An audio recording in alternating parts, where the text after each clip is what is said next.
안녕하십니까. 자, 오늘 223조 보유세인 재산세 들어가도록 하겠습니다. 맞죠? 우리 어디 가는지는 알면서 갑시다. 그래서 재산세 들어가도록 하겠습니다. 자, 우리 여러분 지난 시간까지 배웠던 취득세와 등록면허세는 주로 매매 등 거래 단계에서 부과되는 조세입니다. 그게 특징이었다면 이번 시간부터 하는 재산세는 이제 취득한 이후 뭐하는 과정에서 보유하는 과정에서 부과되는 대표적인 지방세가 바로 재산세입니다. 재산세. 뭐가 있다는 얘기예요? 재산이 있다는 얘기예요. 난 이것만 이름만 들어도 그냥 가슴이 뛰어 아직도. 난 언제 재산세 한번 좀 팍팍 내보나. 자, 하여튼 여러분들 중에서 재산세 내시는 분은 축복을 받으신 분이고요.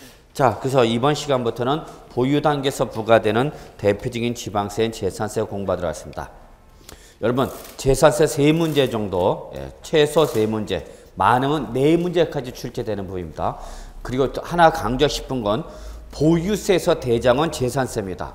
보유세에서 대장은 뭐다고요? 재산세입니다. 항상 재산세를 기준으로 해서 모든 보유세가 과세가 이루어진다라는 걸 잊지 마시기 바랍니다. 자, 그러면 우리 거기 보시면 총론 보죠. 뭐 볼 거 없어요. 토지, 건축물, 주택. 다만 여기서 여러분 우리 주의할 것은 보유세에서 부동산은, 자, 우리가 일반적인 부동산은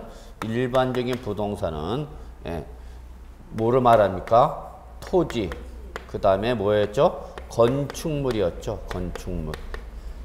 이게 기본적인 부동산입니다. 그런데 보유세로 오면 부동산을 토지, 건축물, 그리고 별도로 주택을 별개의 물건으로 구분한다. 이게 가장 중요한 특징입니다. 잊지 마시기 바랍니다. 보유세에서 부동산은 토지, 건축물 외에 주택을 별도로 구분한다는 게 특징입니다.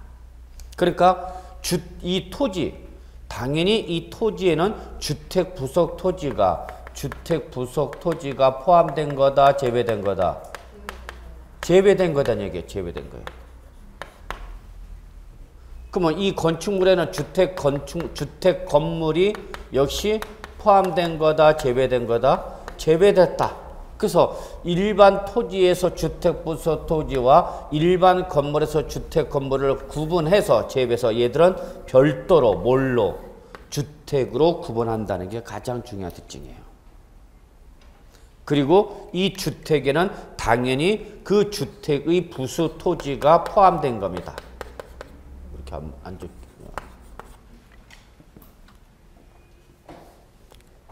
이 주택에는 그 부수 토지가 포함된 거다라는 것이 특징입니다. 이게 보유세에서 가장 중요한 특징입니다. 첫 번째. 그래서 우리가 일반적인 부동산 여러분이 잘 아시는 민법과 학계에서 배우셨던 그 부동산인 토지와 건축물입니다. 그런데 보유세로 오면은 주택을 별도로 구분한다는 얘기예요. 그러면 왜 보유세로 오면은 주택을 별도로 구분하는가? 분명히 뭔가 이유가 있으니까 그렇겠죠. 그런 걸 자꾸 느끼시려고 그래야 돼요. 외우려고 하지 마시고 왜 구분했을까? 분명히 다른 점이 있을 것이다. 또는 구분하는 이유가 있을 것이라는 걸 좀 먼저 감을 잡으시고요. 그 다음에 요 부동산 그리고 요거 외에 우리 거기 뭐가 있죠 여러분? 선박과 항공기. 이게 여러분 재산세에서 말하는 재산입니다.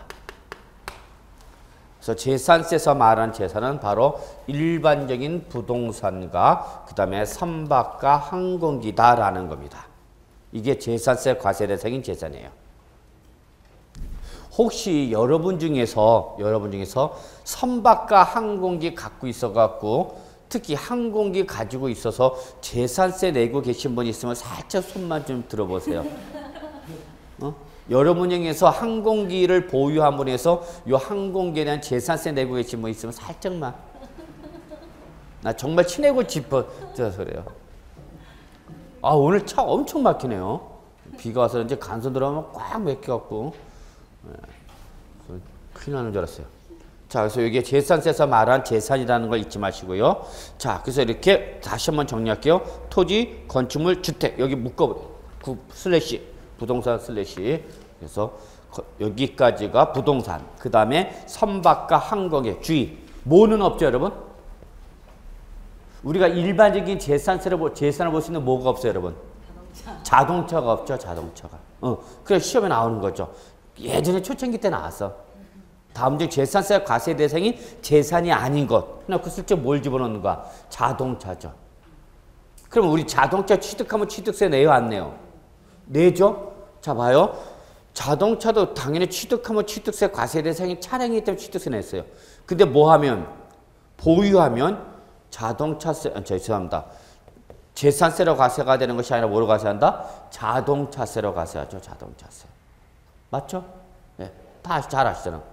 그러면 재산세와 자동차세 뭔가 차이점이 있겠죠. 뭐죠?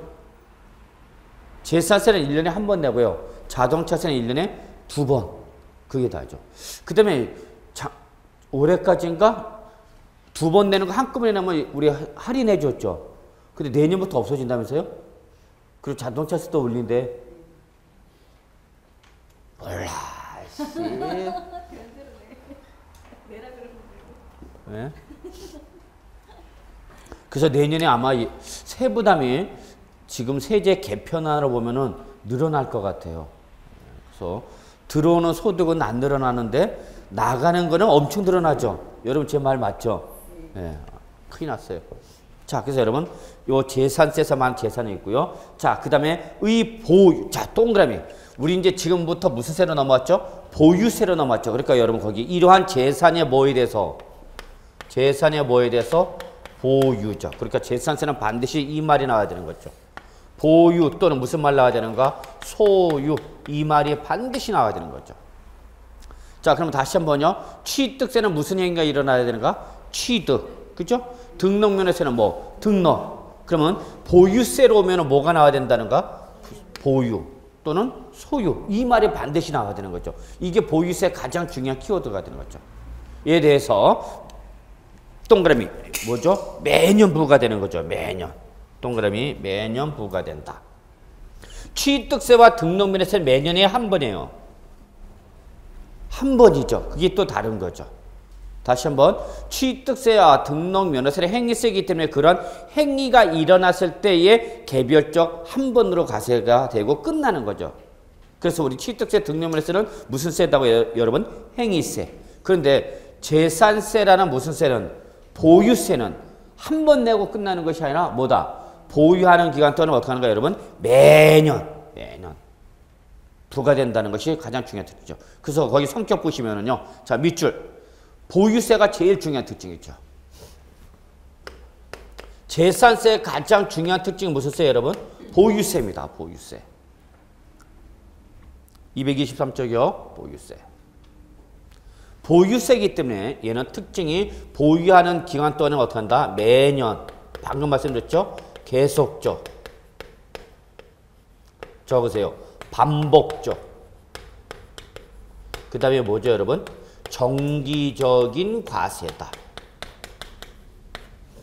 이게 보유세의 가장 중요한 특징이에요.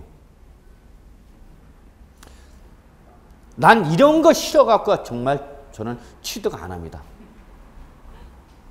한 번 내면 되는데 이거는 매년이야, 매년. 매년 계속해서 반복해서. 그리고 중요한 특징, 정기적이죠. 정기적이죠. 딱 정해진 날짜에 과세한다는 얘기죠. 취득세와 등록세는 행위세이기 때문에 취득이라는 행위가 일어나야만 과세가 되는 거죠.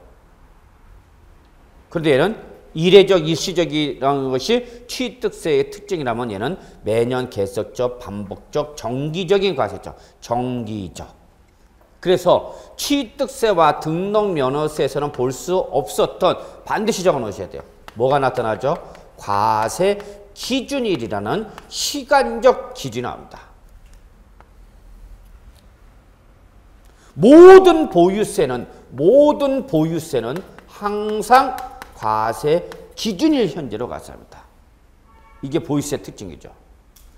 취득세와 등록면에서는 취득이란 행위, 등록이란 행위가 일어나야만 과세가 되는 거지. 행위가. 근데 얘는 행위가 아니라 보유하는 상태이기 때문에 취득세나 등록면에서와는 달리 행위 시점이 없어. 보유라는 상태야. 그렇기 때문에 이러한 과세 기준이라는 새로운 시간적 지점이다. 과세 기준은 어디서 나오는 거예요? 얘는 어디서 나온다고요? 보유세에서만 나와야 되는 거야. 보유세. 취득세는 우리 과세 기준이라는 게 있었어요? 없었어요? 없었죠. 왜냐하면 걔는 무슨 세니까? 행위세니까 취득이란 행위가 일어나는 거죠. 그래서 언제 취득한 걸 볼 거냐라는 것이 바로 뭐냐? 취득의 시기에 관한 규정이죠. 그래서 우리 취득은 매매 등일 때 언제 취득한 걸 본다고 그랬죠, 여러분? 잔금 지급을 취득한 걸 본다고 그랬죠. 그러한 행위 시점을 잡아놨는데 얘는 보유라는 상태이기 때문에 그런 행위 시점이 없어요. 그래서 나온 게 바로 뭐다? 과세 기준이다는 얘기죠. 근데 여러분 외울 필요 없어. 보유할 때 과세가 되는 기준이다. 어렵지 않죠?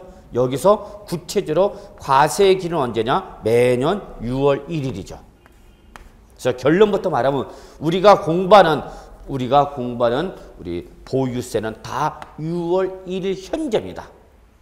잊지 마세요. 6월 1일 현재로 가져가야 됩니다. 그래서 보유세는 6월 1일이 매우 중요합니다. 근데 이런 걸 이제 여러분 우리가 1년 동안 반복해서 공부하시는 거예요. 근데 우리 주특기는 반복과 관계없이 계속 까먹는다는 게 문제가 되는 거죠. 느끼게 돼요, 이제. 그래서 이렇게 저는 항상 그러죠. 꼭 외워야 되는데 까먹는 게 있다. 그러면 여러분이 신체를 이용해라. 그래서 여러분이 손톱에다가 이렇게 쓰면 여기다 6월 1일 이렇게 적어놓으면 되죠. 여기다가 적어놓으라고, 여기다가. 그러면 여러분 시험 보다가 그 며칠이었죠? 그러면 살짝 보면 보잖아요. 그러면 숫자만 적어놓으면 뭐하니까 여기다 이렇게 그림 같은 거 싹 제가 원래 네일 아트 창시자입니다. 저는 이거 무려 15년 전부터 이걸 주장한 사람이에요. 손톱에다가 적어놔라. 이제 시험에 막판에 가면은 여러분도 초조해지고 저도 초조해지고 그럼 이제 무리수를 둘 수밖에 없어. 그래서 이제 각종 여러분이 신체 특정 부위를 이용하는 방법을 드릴 수밖에 없어요. 자, 그런 걸 너무 기대하지 마시고. 자, 그래서 여러분, 보유세는 항상 어느 현재로 가셔야 한다? 과세 기준. 다시 한번 강조합니다. 모든 보유세는 반드시 이게 나와야 되고, 구체적으로 과세 기준은 언제를 말한다고 여러분? 6월 1일을 말씀드립니다. 꼭 기억해 두셔야 됩니다. 근데 당장 외울 필요는 없어요. 우리가 계속적 반복적으로 공부하니까. 자, 그 다음에 원칙. 재산세를 과세하는 방법은 원칙이 대물세입니다. 대물세. 예외 대인세가 있어요. 여기서 대물세 잠깐 설명드리죠. 이건 조세 총례에 설명됐어요. 대할 대자 쓴 거죠. 뭐에 대해서? 대물세는 뭐에 대해서? 물건에 대해서 부과되는 거죠. 대인세는 그대로 사람에 대해서 부과되는 거죠. 그럼 대인세, 대물세. 자, 이거는 꼭 기억하라고 그랬어요. 제가 조세 중에서. 대물세는 과세 물건에 중점을 두어 부과하기 때문에 그 납세물자의 개별적인 인적사항을 고려하지 않고 과세하는 것이 바로 대물세다. 그러면서 대물세의 가장 중요한 특징은 얘는 어떤 과세 대상별로 무슨 과세한다, 여러분? 개별 과세합니다. 그랬어요. 개별 과세합니다. 즉, 제 명의로 여러 개의 재산이 있어. 정말 그래봤으면 좋겠어. 제 명의로 여러 개의 재산이 있습니다. 그러면 예를 들어서 갑이라는 사람, 갑의 명의로 A 재산도 있고 B 재산도 있고 C 재산도 있다. 그 얘기 여러분. 그러면 대물세는 이 A, B, C라는 개별 재산을 누가 갖고 있지만 갑을 갖고 있지만 대물세는 갑을 봐라, A, B, C를 봐라. A, B, C라는 물건을 보고하라는 거예요. 그러니까 여기는 항상 개별적으로 과세 물건을 기준해서 과세가 되니까 무슨 과세? 개별 과세죠. 그러니까 재산세가 몇 개 나오는 거예요, 이거는? 3개가 나온다는 얘기죠. 물건 하나하나마다 따로따로 과세하라는 얘기. 무슨 세는? 대물세는 대물세. 그러면 대인세는 뭐에 대해서 뭐라는 얘기야? 사람을 뭐라는 얘기야. 어렵게 생각하지 마세요, 여러분. 그렇기 때문에 대물세는 무슨 과세가 되면서? 개별 과세가 되면서. 그리고 적용되는 세율은 무슨 세율이다? 차등 비례세율이 적용됩니다. 비례세율이 적용된다.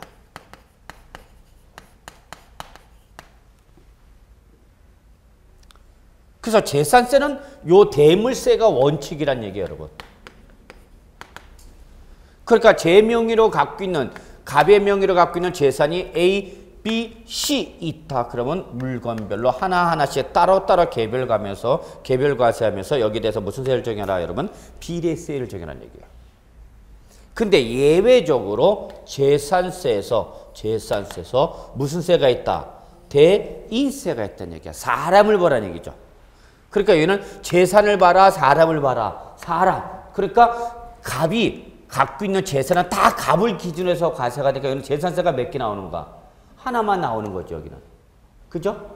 대인세라면은, 대인세는 갑을 기준하는 거니까 갑이 갖고 있는 모든 재산은 갑이한테 때리라는 얘기예요. 그러니까 여기는 재산세가 몇 개 나오는가? 하나. 그러니까 여기는 무슨 과세가 나온다, 여러분? 대인세는 항상 무슨 말 나와야 돼요? 합산과세란 말이 나와야 되는 거야. 그러니까 물자 때문에 개별이 나온 거고 인자 때문에 합산이란 말이 나왔다. 이렇게 여러분 정리해 두세요. 일단은.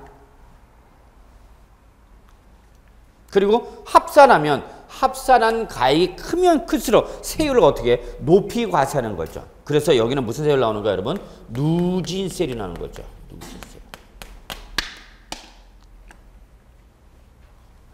누진세율만 나옵니다.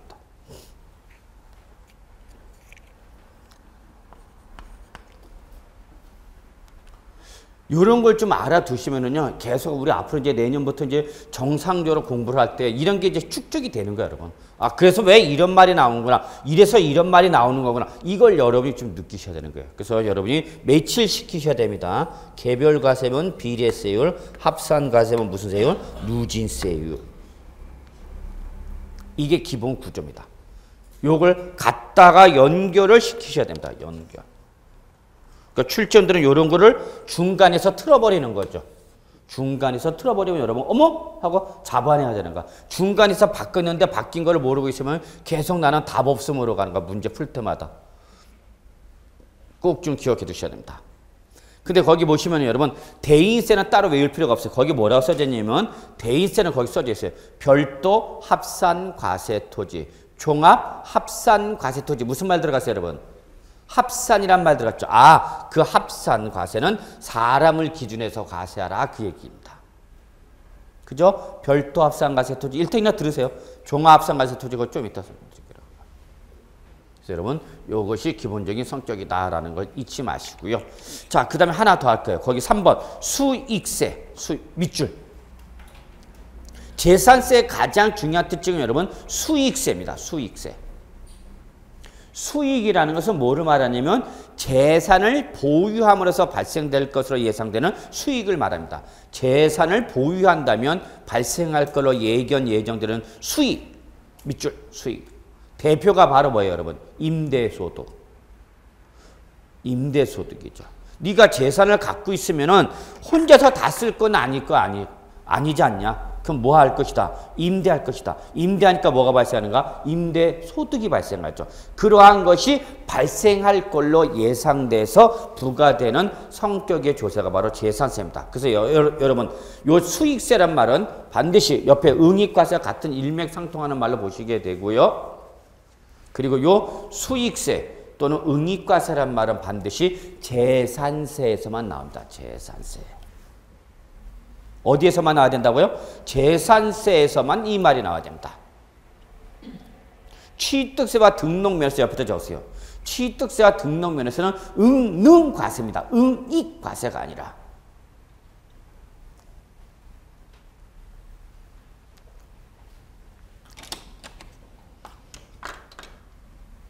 자, 여기 응능과세냐 그 다음에 응익과세냐. 능은 글자가 들어봐. 능력이죠, 능력. 이익은 수익. 그러니까 우리가 배우는 취득세와 등록면에서 무슨 과세고? 응능과세. 야, 너 부동산 이번에 취득했구나. 그만큼 경제적 능력이 있으니까 없으니까? 있으니까 그에 뭐하여 상응하는 만큼 과세겠다. 그래서 취득세와 등록면허세 또는 우리 일반적인 부동산세법은 응능과세입니다. 그런데 재산세는 무슨 세요? 응익과세입니다. 응익. 재산을 보유함으로써 발생될 것으로 예정되는 뭐 수익에 대하여 과세하는 거죠. 그러다 보니까 거기 수익세 또는 무슨 과세 여러분? 죄송합니다. 응익과세란 말이 나오고 특히 응익과세란 말은 어디에서 나와야 된다 여러분? 재산세에서 나와야 됩니다. 재산세. 체킹해 두시고요.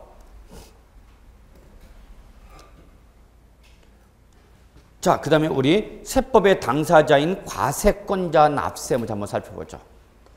자, 여러분 재산세 과세권자는 그 부동산 소재지인 납세지를 관할하는 자 밑줄 들어갑니다. 누구죠 여러분? 시장, 군수, 구청장이네요. 꼭 기억해 두셔야 됩니다. 자, 그러면 우리 여기 서울특별시 노원구 상계동 그 다음에 인천광역시 부평구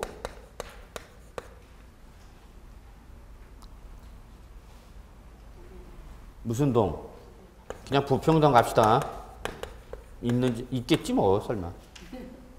자, 그 다음에 우리 어디? 경기도 의정부시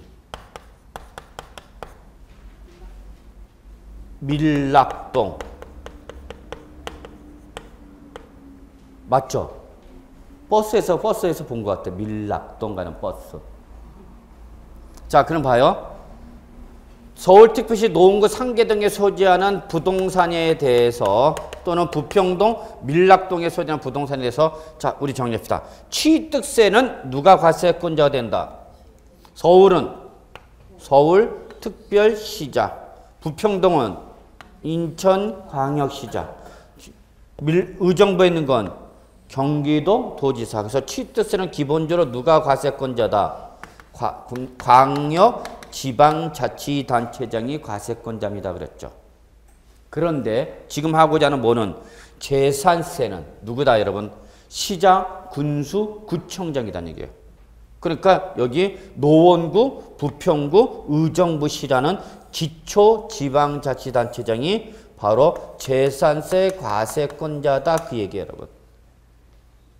이해되시죠? 예. 그러니까 상계동에 소재하는 취득세는 누가 먹는 거고 서울특별시장이 먹는 거고 상계동에 소재하는 부동산에 대한 뭐는 재산세는 누가 먹으라? 노원구 구청장이 먹으라는 얘기예요. 이해되시나요? 그래서 재산세는 누구다 과세권자가? 시장, 군수, 구청장이에요. 그러면 등록면허세는 누구였죠 여러분? 과세권자가 기억나시나요? 도 또는 뭐래서? 구라고 그랬죠. 그래서 이렇게 등록면허세는 도지사 또는 누가? 구청장이 부과하는 지방세입니다. 그랬죠. 이게 바로 등록면허세죠. 그래서 등록면허세는 광역과 기초가 짬뽕이죠. 취득세는 다 누구야? 광역. 재산세는 다 누구야? 기초. 근데 등록면허세는 광역과 기초가 어떻게 됐다고요? 짬뽕돼 있다고. 그럼 얘는 왜 그런 거냐? 왜 그런 거냐면 예전에 등록세와 면허세가 합쳐지다 보니까 그런 거다. 예전에 등록면허세는 도세였고요. 예전에 면허세는 구세였어요. 그러다 보니까 이게 합쳐지다 보니까 도 또는 구세로 바뀐 겁니다. 꼭 좀 체킹해 두시기 바랍니다. 그래서 우리가 지방세에서 공부하는 기본적인 것이 취득세, 등록면허세, 재산세 이 세 가지거든요. 지방세에서 우리가 메인으로 하는 게 몇 가지야? 세 가지. 이때 이 세 가지의 과세관청 또는 과세권자는 꼭 알아두시기 바라겠습니다. 이게 지방세 특징이에요. 우리가 국세로 넘어가면 종합부동산세와 양도소득세를 공부할 텐데요. 이 국세는요. 국세의 종류와 관계없이 모두 관할 세무서장이 기본적인 과세권자입니다. 이런 게 달라. 국세와 지방세의 차이점은. 그래서 이런 거 한번 좀 잡아두시고요. 자, 근데 거기 보시면 단서가 나와 있죠. 단서, 단 서울특별시는 특별시장과 구청장이 공동으로 과세한다 라고 했는데 그거는 절대 시험에 안 나와요. 신경 쓰지 마요, 여러분. 없는 걸 무시해버려도 돼. 그럼 제가 왜 시험에 나올 수 없냐라고 말씀드린 것은 요 규정은 단서는 어디에만 적용되는 거죠? 서울에만 적용되는 거죠. 전국을 대상으로 해서 시험을 국가보는 국가고시가 어떤 특정한 지역적인 규정을 물어보지는 못해요. 그렇기 때문에 그런 단서는 여러분 지방세법에는 있지만 우리 시험하고는 거리가 있다 없다? 없다. 거리 없어요. 거리가 있다고 그래야 되나? 거리 있는 거야. 절대 시험에 안 나와. 그러니까 신경 쓸 필요 없어요. 자, 납세 문제 갑시다. 별표 3개 빡빡빡. 2번 2014년도 25회 공부를 할 때도 얘는 시험에 반드시 나온다. 나왔어요. 나올 수밖에 없어요. 믿습니까? 저를 여러분은? 믿으셔야 됩니다. 믿어라! 나온다! 그랬어요. 그때 나왔죠 뭐. 내년에는 어떻게 하냐? 여러분 시험 볼 때 나오냐 안 나오냐? 나와 안 나와? 나와요. 또 나와요. 나올 수밖에 없어요 여러분. 왜 나올 수밖에 없냐면 여러분 출제원 입장에서는 요 납세모자는요 문제 만들기가 아주 좋아요. 고민할 필요도 없이 아주 좋아. 일단은 문제 만들기가 좋아야 돼요 여러분. 출제는 여기 나와 있는 규정을 살짝 조금 키워드만 바꿔버리면 한 문제가 그냥 그대로 나올 수밖에 없어요. 그러니까 여러분 납세모자는요 그냥 나온다 생각하셔야 돼요. 가장 재산세에서 출제 빈도수가 제일 높습니다. 물론 25회 때까지 매년 100% 나왔냐? 그건 아니지만 거의 뭐 90% 이상 꼬박꼬박 나왔어요. 그리고 이번 24회 때, 24회인가? 25회 때죠? 2014년 25회 때도 나올 수밖에 없는 불가피한 사유가 있었어요. 그래서 그대로 여러분하고 같이 1년 내내 공부했어. 1년 내내 공부한 거 그대로 나왔죠, 시험에. 자, 그래서 납세 문제 여러분 정리해 주시기 바랍니다. 반드시. 일단 규정이 많죠. 납세 문제 봐요, 여러분. 딱 보는 순간 규정이 많잖아. 딱 그러니까 1, 2, 3, 4, 5 만들기가 아주 좋아, 문제 만들기가. 그럼 1번이 메인이죠, 여러분. 1번이 가장 기본입니다. 원칙, 대원칙. 어느 날 현재. 밑줄, 과세 기준. 항상 보유세는 어느 날 현재로 과세한다고 그랬어요, 여러분. 과세 기준. 놓치면 안 돼요. 보유세는 반드시 이 말이 나와야 돼요, 과세 기준이. 이 말이 없으면 안 돼. 그래서 과세 기준 현재. 취득세는 취득 당시, 등록면에서는 등기 등록 당시였어. 그런데 재산세인 보유세로는 과세 기준 현재야. 무슨 행위 당시가 없기 때문에. 그런 거 개념을 여러분 우습게 잡으면 안 됩니다. 취득세는 무슨 당시? 취득 당시. 등록면에서는 등기 당시. 그러면 재산세는 보유세는 무슨 당시? 아니, 여기는 과세 기준이 현재. 이게 보유세의 가장 바뀌는 특징입니다. 꼭 좀 체킹해야 됩니다. 그래서 보유세를 과세할 때 항상 어느 현재를 따져라? 보유세를 과세할 때 어느 현재를 따져라? 과세 기준을 현재로 따져라. 구체적으로 언제다? 6월 1일이 돼요. 그거죠. 그래서 6월 1일 현재 그 재산을 보유세니까 이제 무슨 말이 나오죠, 여러분? 밑줄 소유자가 나오고 있죠. 소유자. 취득세는 취득자. 등록면에서는 등기 등록을 받는 자였다면 재산세는 보유세이기 때문에 무슨 자가 나온다, 여러분? 소유자. 근데 여러분 지금 시뻘겋게 표시했어요. 앞에다가 사실상. 이 말이 더 중요한 겁니다. 소유자가 중요한 게 아니라 뭐가 더 중요하다고 시험에서는 사실상이 더 중요하다고. 사실상. 출제는 그걸 갖고 장난쳐요. 보유세이기 때문에 소유자라는 거 갖고 장난칠 여지가 없어. 근데 실제 장난친 적도 있어요. 취득자가 낸다. 등기 등록을 받는 자가 낸다. 무슨 소리야? 보유세는 누가 내는 거야? 항상 여러분 소유자. 근데 어느 날 현재 여러분? 어느 날 현재요? 6월 1일이라는 과세 기준 현재죠. 근데 그 소유자는 어떤 소유자 여러분? 사실상. 무슨 과세 원칙이랬죠 여러분 이거? 실질 과세 원칙이랬죠. 세법에서 과세를 할 때 가장 기본적인 원칙이 하나가 바로 뭐라서 여러분? 실질 과세 원칙입니다. 그랬죠. 경제적 실질과 특정한 사건에 대한 경제적 실질과 법률상 형식이 다르면 세법은 과세 여부를 판단할 때 무슨 기준에 따라서 과세하라? 실질에 따라서 과세하라. 가장 기본 원칙입니다. 그렇죠. 다만 등록면에서는 실질 과세 원칙이 아니라 무슨 주의였어요, 여러분? 형식주의였죠. 형식주의. 그러니까 등록면허세는 과세를 할 때는 등기부를 봐라, 사실상을 봐라. 등기부 가지고. 그것도 최근에 시험에 나왔어요, 여러분. 자, 그러면 재산세는 실질 과세 원칙이니까 무슨 상이에요, 여러분? 사실상. 자, 그럼 여러분 여기서 사실상과 공부상의 내용을 좀 살펴보도록 합시다. 자, 여기 한번 그림을 그려보죠.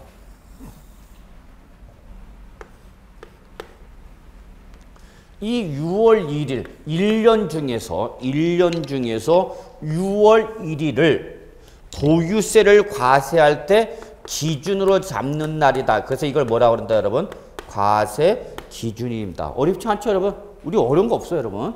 그냥 여러분 상식선에서 다 해결돼. 그러니까 재산세는 1년 중에서 어느 날 현재 6월 1일 현재라는 과세 기준 현재 이 재산을 뭐 하고 있는 사람이 소유하고 있는 자가 1년치 재산세 내라 그 얘기입니다. 어느 날 현재 여러분? 6월 1일 현재 이 날이죠.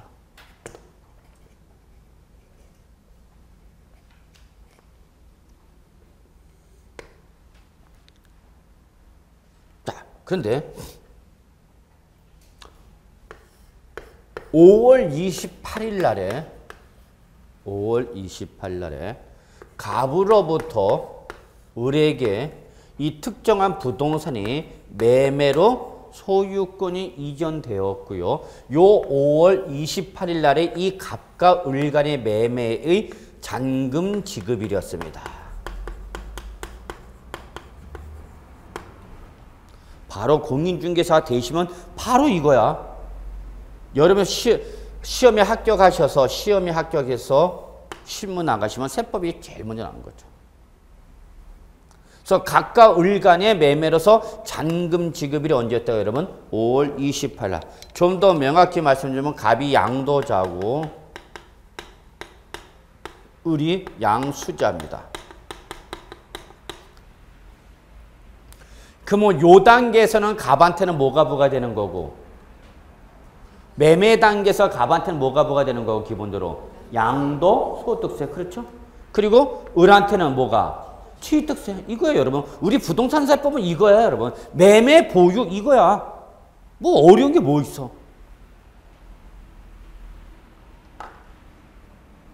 자 그래서 갑으로부터 을한테 소유권이 5월 28일 날 이날 잔금 지급에 소유권이 넘어간 거죠. 그래서 6월 1일 현재 이 재산의 소유자는 누구란 얘기예요 여러분? 그렇죠? 그러면 을이 언제 소유권을 취득했어? 5월 28일 날 잔금을 지급함으로써 소유권을 취득한 거죠. 그럼 6월 1일 현재 소유자는 누구란 얘기야? 을. 그럼 재산세 누가 내란 얘기야? 을이요. 을. 뭐 아무것도 아니잖아. 이런 거 시험에 나온다? 아이 참네. 갑의 을이에요? 심지어는 갑과 을이 뭐 연대해서 내라. 아니면 또 5월 28일까지는 갑이 내고 나머지 5월 28일 이후부터는 을이 낸다. 안분 계산한다. 아니 기간별 계산, 안분 계산 없어요. 재산세는. 지금 뭐랬어요? 재산세 아까? 어느 날 현재? 6월 1일 현재 시점에 소유자가 재산세 1년분 다 내는가? 이렇게 당해 연도 중에 매매 등을 해서 소유권이 변동되었다. 안분 계산한다. 기간별로 안분 계산한다. 그럼 맞는 말이에요? 틀린 말이에요? 틀린 말이야. 안분 계산이란 거 없어. 재산세는 기간별 안분 계산이 있다 없다? 없다. 무조건 어느 날 현재? 6월 1일 현재 이 재산을 소유하는 자가 1년치 재산세 다 내는 거야. 이해되시나요? 그러면 결론 냅시다. 이렇게 소유권이 변동됐을 때, 요 사례에 따라서 소유권이 변동됐을 때 재산세는 누가 내라고요? 6월 1일 현재 소유자만 잡아내면 되죠. 그럼 누가 내는가? 당연히 을. 그럼 이 매매, 여기서 우리 잠깐 생각해봐요, 여러분. 이 매매는 단순히 우리 세부담 측면에서만 따지면은 갑과 을 중에서 누가 잘한 것일까? 갑이 잘했죠, 여러분.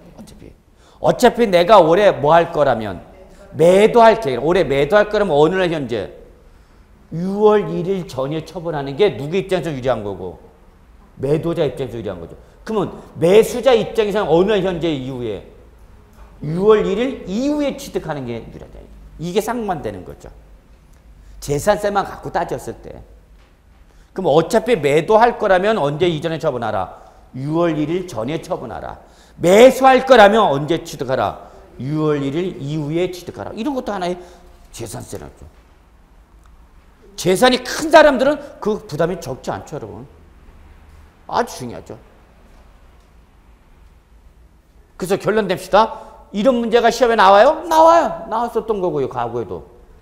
그래서 이렇게 매매돈에서 소유권 변동됐을 때 이날 이 2014년도 또는 2015년도 재산세 누가 내야 돼요? 이렇게 물어보는 거죠.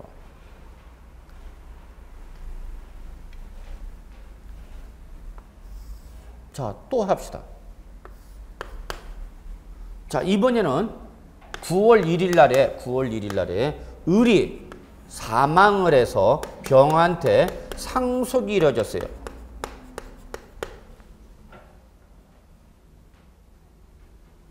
그래서 이 부동산에 대해서 이렇게. 그래서 9월 1일 날에 을로부터 병에게 상속을 해서 소유권이 넘어갔어요. 재산세 누가 내는 거예요? 요거 7월 1일, 8월 1일로 합시다. 8월 1일. 누가 내는 거예요? 누가 내야 돼? 을이 내야 되는 거야, 을이. 을이 돼야 되는 겁니다. 다만 이제 우리가 조금 더 들어가면은 이제 여기 7월달, 9월달, 여기에 9월달 나중에 또 얘기가 나오는데 일단 제가 지금 여기서만 끊을게요, 기초 단계에서는. 자, 일단은 이렇게 당해년도, 지금 제가 말씀드리고 싶은 건 당해년도에 매매나 상속이나 기타 사유로 인해서 소유권이 변동됐다. 시험에 이렇게 나와서 당해년도에 소유권이 변동되었다. 그래서 가불병이 나왔다. 그럼 이 중에서 재산세 납세자가 누구냐? 이렇게 물어보면 여러분은 고민할 필요 있이 없이 그냥 딱 잡아. 뭘 잡고? 6월 1일 잡고 이날 현재 명의자가 누구냐? 소유자가 누구냐? 찾아내면 되는 거야. 이걸 왜 못 찾아? 지나가는 애한테도 찾으라면 찾겠다. 이게 갑이고 을이고 얘가 병이다라는 것만 가르쳐주면. 어렵지 않죠? 됐어요. 결론 냅시다. 재산세는 어느 날 현재? 6월 1일이나 과세 현재. 그 재산을 뭐하고 있는 사람이 소유하는 자죠. 자, 그런데 이렇게 끝나면 조금 싱거우니까 하나 조건을 더 붙이겠습니다. 그러면 을이 5월 28일 날에 취득했으니까 이 취득한 부동산에 대해서 뭘 해야 되는데? 등기를 해야 되는데 이 을이 이날 현재 등기를 안 하고 있는 거야. 어느 날 현재? 6월 1일 현재 을이 취득한 부동산에 대해서 뭘 안 하고 있다? 등기를 안 하고 있는 거죠. 아, 을도 만만치 않네. 그죠? 그러니까 요즘 사람이 다 똑똑해요. 다 똑똑해. 못 배운 사람이 없어. 다 똑똑해. 그러니까 더 무서워, 사람들이. 실제 예전에 공인중개사 공부를 할 때는, 강의를 할 때는요, 그 당시만 해도 좀 나이 드신 분들이 많았어요. 거의 공인중개사 학원 강의 가면 거의 평균 연령이 50대 중반이어서 거의 연령이, 수험생 연령이. 근데 지금은 공무원 반하고 별 차이가 없어. 수험생이. 그리고 여성분들 엄청 늘었죠. 그때는 여성분들 거의 없었어요. 중장년층 이상의 남성. 그러니까 일단 들어가면 숨이 막혀. 다들 이렇게 째려봐. 아저씨들 그 특이한 폼 있잖아. 새끼 하나만 걸려봤더니 죽여버리겠어. 그냥 무섭습니다. 무서웠어. 진짜 강의 들어가면은 사람들 이렇게 편안하게 쳐다보면서 뭐 이렇게 강의를 할 수가 없어. 그냥 하나만 걸려봐. 너 하여튼 너 그러면 내가 오늘 잡아버릴 테니까 그냥 그러니까 좀 무섭죠. 요즘은 이제 완전히 바뀌었죠. 역전됐죠. 달라졌어요. 역시. 그리고 수준이 엄청 높아졌죠. 수험생 자체가 수준. 그래 문제가 어렵죠. 점점 어려워져요. 진짜 어려웠죠, 문제가. 제가 느끼고 있어요. 이렇게까지 문제를 내야 되나? 이런 문제를 왜 내야 되지? 그런 문제도 많이 나오고 있어요, 실제. 객관식 문제니까 그렇죠. 자, 다 똑똑해. 갑이 잘했다고? 그래, 그래, 그럼 나 어느 현재 내 안 하면 돼? 6월 1일. 그래서 6월 1일 현재 뭐를 안 하고 있는가? 등기를 안 하고 있는 거죠, 우리. 이해되시죠? 그럼 자, 여기서 어떤 사건이 벌어지냐? 이 6월 1일 현재 뭐가 이루어지지 않으면, 등기가 일어나지 않으면서 어떤 일이 발생하는지 보셔야죠. 이때는 뭐와? 사실상과 등기부의 공부상의 소유자가 같아진다, 달라진다? 달라지죠. 이것 때문에. 안 하고 있는 거야, 6월. 그러면 지금 6월 1일 현재 등기부에는 누구 명으로 돼 있어요, 여러분? 갑으로 돼 있죠. 근데 실은 누구 거다는 얘기, 여러분? 이거. 당연히 시험은 여기까지 제시가 돼야 되겠죠. 옛날 같으면 여기서 나오겠지만, 여기서 끝나버리겠지만, 그러니까 문제 난이도가 이런 거예요, 여러분. 예전에는 요 정도 선에서 누가 내는 거냐 이렇게 물어봤지만, 요즘은 살짝 하나 조건 더 거는 거죠. 요즘 문제 특징이 이거야. 지금 제가 오늘 이거 얘기 싶은 거예요. 요즘 문제는 옛날처럼 단순하게 제시가 되지 않고 조건 등을 하나 더 건다는 얘기야. 그래서 한 번 더 생각해봐라 그 얘기죠. 그럼 우리 이제 여기서 우리는 선택의 문제 발생하죠. 갑을 잡을 것이냐, 을을 잡을 것이냐 그 얘기입니다. 자, 그럼 일단 여기까지만 조건 제시할게요. 여기까지만. 그러면 요 상태에서 재산세 누가 내야 되는 거예요, 그러면? 갑이 내야 돼요, 을이 내야 돼요? 을이 내야 된다고요. 왜 을이 내야 된다고요? 그렇죠. 여기 써져 있죠, 앞에. 책에, 여기 책에 있잖아요. 무슨 상? 사실상. 그래서 당연히 누가 내야 되는 거예요, 여러분? 을이 내야 되는 거죠. 을이 누구니까? 사실상 소유자니까.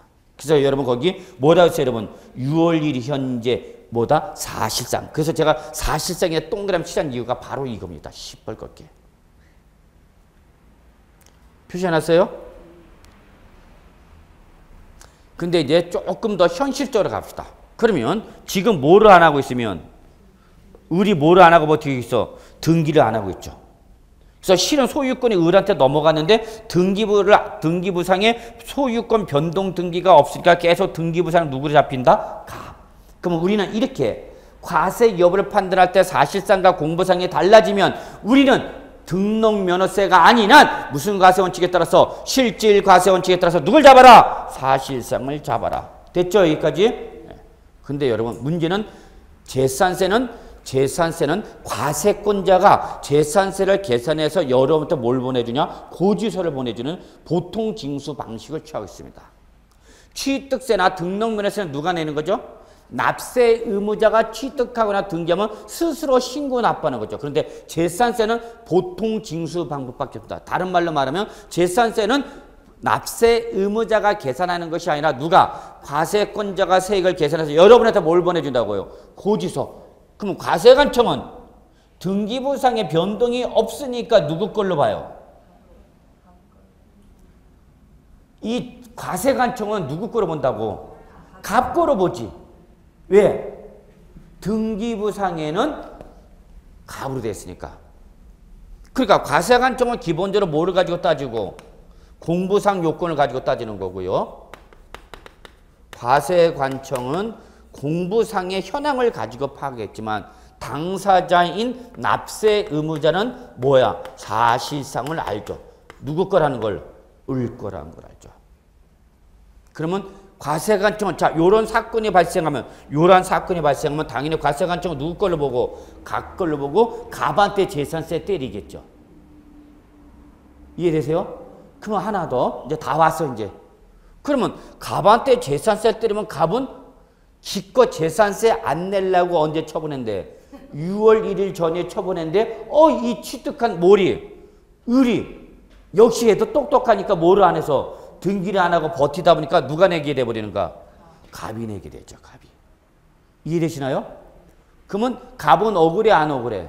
억울하죠. 나는 팔았잖아 이미. 언제 팔았어? 6월 1일 전에. 그러면 근데 등기를 안 하고 있으니까 갑은 과세관청을 계속 누구 거로 보고 있다? 갑. 그러면 어떻게 할 거냐 이거 갑은. 갑은 어떻게 할 거냐 얘기야. 재산세 맞을 거냐? 아니 한 번 더 기회다. 어떤 기회를 주냐면 그러면 이런 일이 발생하면 너 공부상 소유자인 공부상 소유자인 누가? 갑이 6월 10일까지 야 시장아 이거 등기부상에 4명이 갑으로 돼 있지만 이거 내게 아니라 누구한테 넘어갔다는 걸? 을한테 넘어갔다는 것을 매매계약서 등을 첨부해서 소유권 변동 신고하라 그 얘기입니다.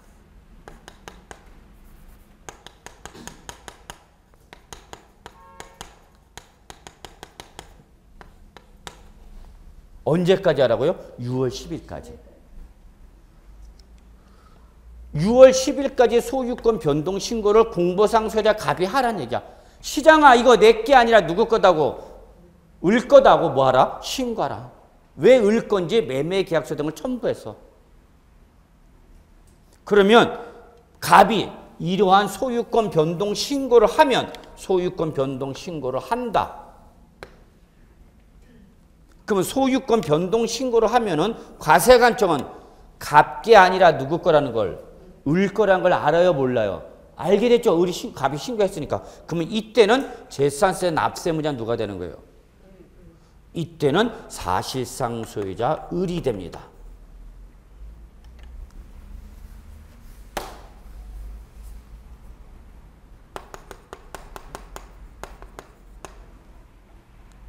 그런데 이 갑이 6월 10일까지 소유권 변동 신고를 안 했답니다. 그러면 이때는 과세관청은 제3자야. 그렇죠. 과세관청은 이 매매에서 제3자잖아. 그러니까 지금 과세관청에 등기부상에 누구 명의로 돼 있고 갑의 명의로 돼 있고 별도의 뭐도 없고 소유권 변동 신고도 없고 그러면 과세관청은 이거를 누구 걸로 보는 거예요, 여러분? 갑 걸로 보는 거죠. 그래서 이때는 공보상 소유자 갑이 납세무자입니다. 그럼 여기서 지금 달라지는 건 뭐가 달라지고 있어요, 여러분? 사실상이냐 공부상이냐 이거 구분해봐라는 얘기. 시험은 이겁니다. 요즘 문제 시험이 이 정도입니다. 자 봐요. 과거에는 여기서 끝났다고 그랬죠? 과거 문제는 여기서 끝냈단 말이야. 매매 소유권 변동됐다. 갑과 을 중에서 누가 납세무자냐? 근데 지금은 여기 조건은 여기까지 나온다고. 여기까지가. 그러니까 요즘 문제가 어렵다는 얘기야. 그러니까 이걸 외우면 돼요? 안 돼요? 안 돼. 뭘 반드시 확인해야 되는가? 조건을 봐야 되는 거죠. 요즘 문제 특징이 이거단 말이야. 그러니까 책에 있는 내용을 단순하게 외워서는 절대 문제 못 푼단 말이야. 많은 분들이 그냥 책에 있는 내용을 막 그냥 외워. 급하게 외웁니다. 외우면 뭐 하냐고. 그 다음날은 도로 까먹는 걸. 그래도 외우는 거죠. 그래서 외웠어. 근데 문제가 내가 외운 것만 물어보면 여러분 다 풀죠. 공부했으면. 근데 분명히 내가 보던 건 보던 건데 중간에 뭐가 복잡해졌어. 중간에 뭘 바꿔서 조건을 자꾸 걸어놓는 거죠. 그러니까 이 조건을 물어보는지 이 조건을 물어보는지.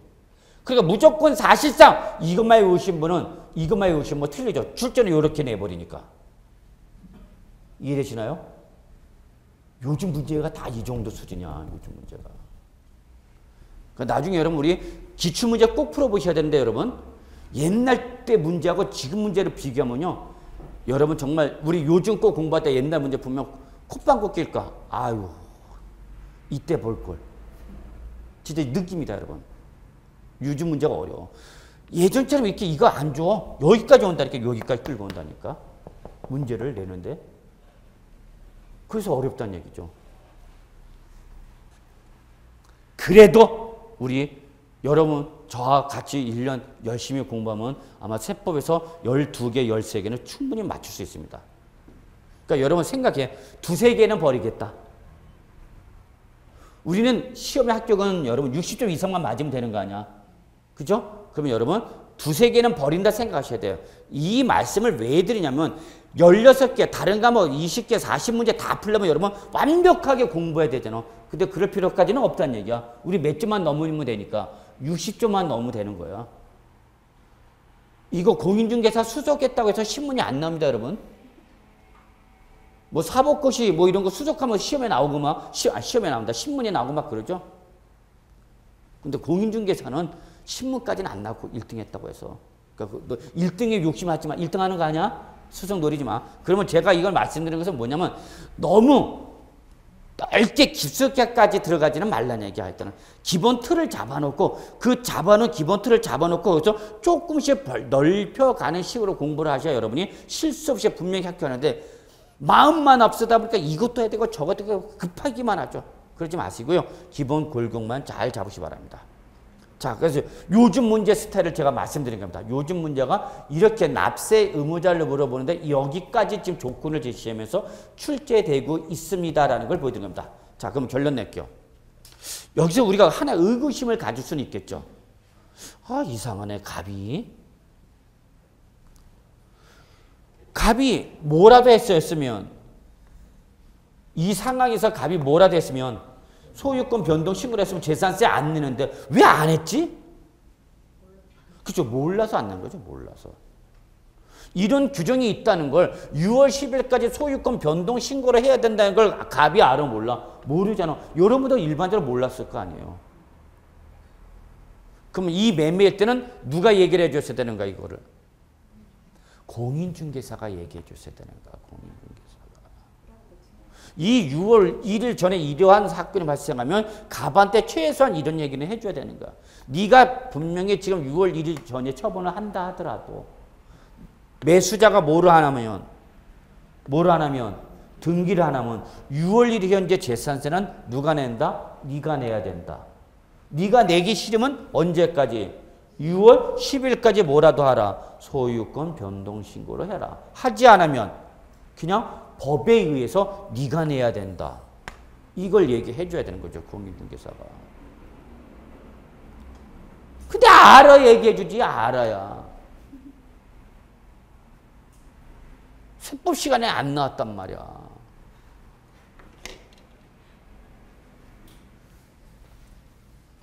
그리고 나니까 이제 실무 나가면 세법이 정말 금전적으로 다가오는 가장 메인 과목이 되는 거죠.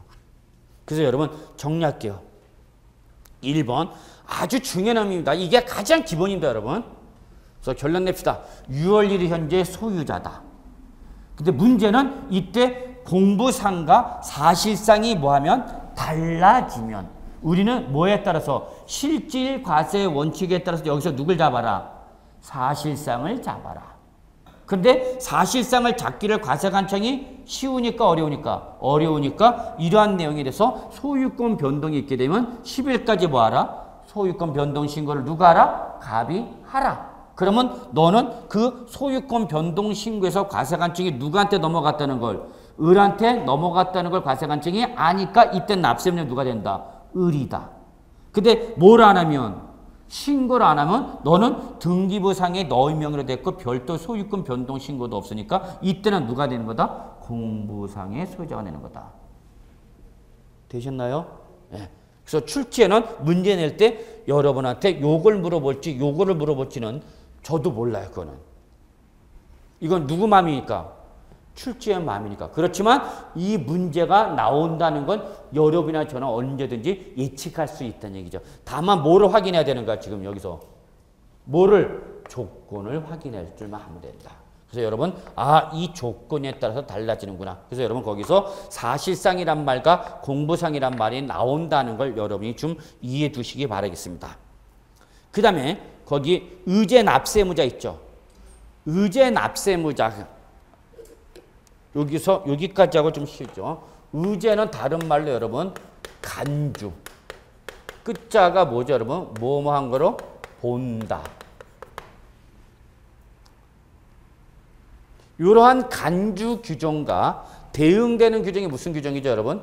예, 추정 규정이죠. 자, 우리 세법은 간주 규정, 추정 규정을 아주 엄격히 구분합니다. 물론 시험에서는 이게 간주 규정이냐 추정 규정이냐 그걸 자체를 구분하는 문제는 안 냅니다. 그러나 세법은 이게 간주 규정이냐 추정 규정이냐가 아주 중요한 의미를 지니고 있습니다. 세법에서는. 그럼 거기 납세무자는 간주 규정이에요? 추정 규정이에요? 간주 규정이죠. 그러니까 이거는 본인의 의사와 관계 이시 없이 법률에서 강제적으로 납세물을 부담하는 겁니다. 이 조건이 충족되면 내가 안 낸다, 나 못 내겠어 라고 거부할 수가 없어. 왜? 법에 의해서 부과하는 거니까. 이러한 규정을 뭐란다 여러분? 의제 납세무다. 그래서 여러분 기본적인 납세무자의 재산세는 무슨 규정이 있다? 의제 납세무자 규정이 있다. 근데 여러분 여기서 우리 자, 요 간주 규정과 추정 규정의 특징이 있는데 여러분 이 간주 규정은 이거에 대한 이제 법률적인 관점은 우리 민법 등에서 다룰 것이고 우리 세법에서는 간주 규정의 가장 중요한 특징은 얘는 반증의 제시를 허용하지 않는다.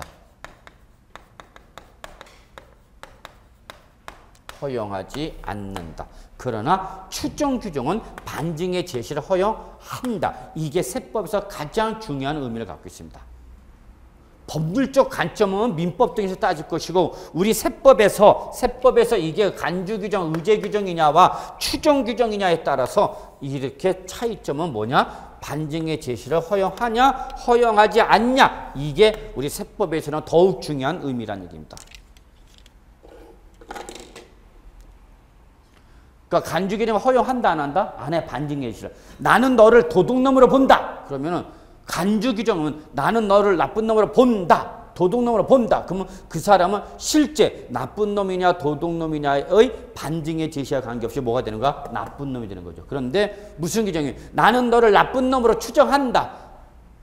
나는 너를 도둑놈으로 추정한다. 그러면 아니요. 나는 나쁜 놈 아니요. 아니요. 나는 도둑놈 아니요. 라고 반증의 제시를 허용할 수 있다 없다? 있다. 이게 우리 세법에서는 이게 중요한 겁니다. 그럼 여러분 마무리합시다. 의제 납세무자. 얘는 간제 규정이죠. 간제. 본인의 의사와 관계시 없이 법에서 정하기는 요건을 충족하면 본인의 의사와 관계없이 납세 의무를 부담합니다. 실제 시험은 의제 납세무자가 아주 3분의 2가 의제 납세무자. 3분의 1이 그 위에는 1, 2, 3 이런 것도. 그러니까 시험에서는 결론 의제 납세무자가 더 중요해요. 의제 납세무자. 여기서 뭘 바꿔버리니까 조건을 바꿔버리기 때문에. 자, 그래서 여러분 납세무자는 일단 여기서 마무리하도록 하고요. 우리 이번 시간 여기서 좀 마무리하고 10분 쉬었겠습니다.